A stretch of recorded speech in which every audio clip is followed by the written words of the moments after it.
আচ্ছা, এই বিষয়টা হচ্ছে আমি কিছু সময় আগে জানতে পেরেছি। এই চলচ্চিত্রটি কিছুদিন আগে আপনার হচ্ছে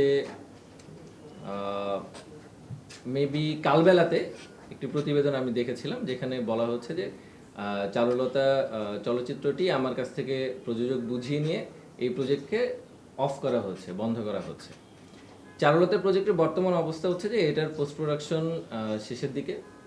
এটার ডাবিং ফেজে একজন দুজন আর্টিস্টের ডাবিং বাকি আছে। আর আপনার প্রযোজকের সাথে আমার যতটুকু হিসাব নিকাশ সেটা তার সাথে কাগজপত্রে সেটেল করা হচ্ছে, এবং ওনার সাথে যে কমিটমেন্ট ছিল সেই কমিটমেন্ট অনুযায়ী ওনার যে সিকিউরিটি দরকার ছিল সেগুলো আমি তাকে দিয়েছি।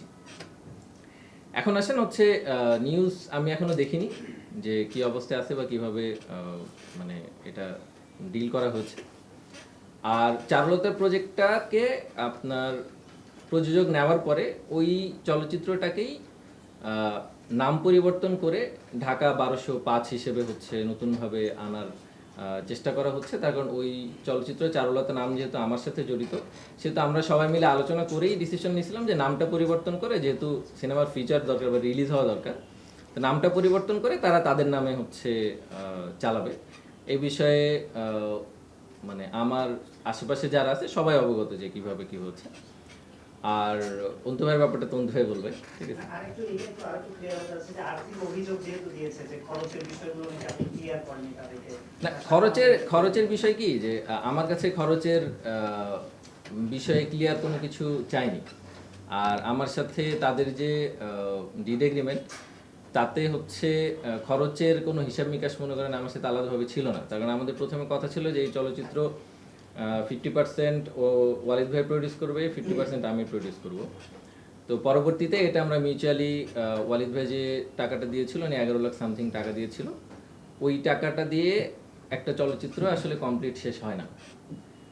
তো ওই টাকাটা আমরা যেটা করেছিলাম সেটা হচ্ছে আমি কিছু টাকা যুক্ত করে আমরা ওই প্রজেক্ট শুটিং ডান হচ্ছে, শেষ হচ্ছে, এটার এডিট শেষের ডাবিংয়ে আছে। তো পরবর্তীতে আমার কাছে আলাদাভাবে কখনো হিসাবও চাইনি। আর হিসাব না চাইলে আসলে যেহেতু আমিও একটা পার্শিয়াল খরচের ভিতরে ছিলাম, কিন্তু আলাদাভাবে হিসাব দেওয়ার আমার কাছে কোনো কিছু মনে হয়নি। আর উনি স্পেসিফিকভাবে আমার সাথে কোনো বিষয়ে কথাও বলেন। তো কথা না বলে যদি হচ্ছে কিছু করে বা কিছু জানতে চাই মানে সংবাদ কর্মীদের মাধ্যমে, সেটা আসলে মানে আমি জানি না আসলে আমি এটার কি রিপ্লাই দিব। না, এখানে পয়েন্ট হচ্ছে দুইটা। দেখেন, বিষয় হচ্ছে টাকা পয়সা নিয়ে ভাইয়ের সাথে আসলে আমার কখনোই কথা হয়নি, ঠিক আছে? আমার সাথে যেটা কথা হচ্ছে সেটা হলো যে ভাই আপনি মানে তার যে লাস্ট কথা আমার সাথে সেটা হলো, ভাই আমি আপনাকে টাকা দিয়েছিলাম, আপনি ছবিটা শেষ করতে পারেন না, ছবিটা আপনি আমাকে বুঝাই দেন, ঠিক আছে? আমি তাকে ফুটেজ সহ প্রজেক্ট সহ টোটাল প্রজেক্ট তাকে বুঝিয়ে দিয়েছি। বুঝিয়ে দেওয়ার পরবর্তী সময়ে কথা ছিল যে প্রজেক্ট আমি হচ্ছে তাকে ডাবিং সহ সব কিছু আমি কোঅর্ডিনেট করে দিব। তা আমি এখনও ওই প্রসেসটার ভিতরেই আছি। মোটামুটি 70% 80% ডাবিং শেষ হয়ে গেছে।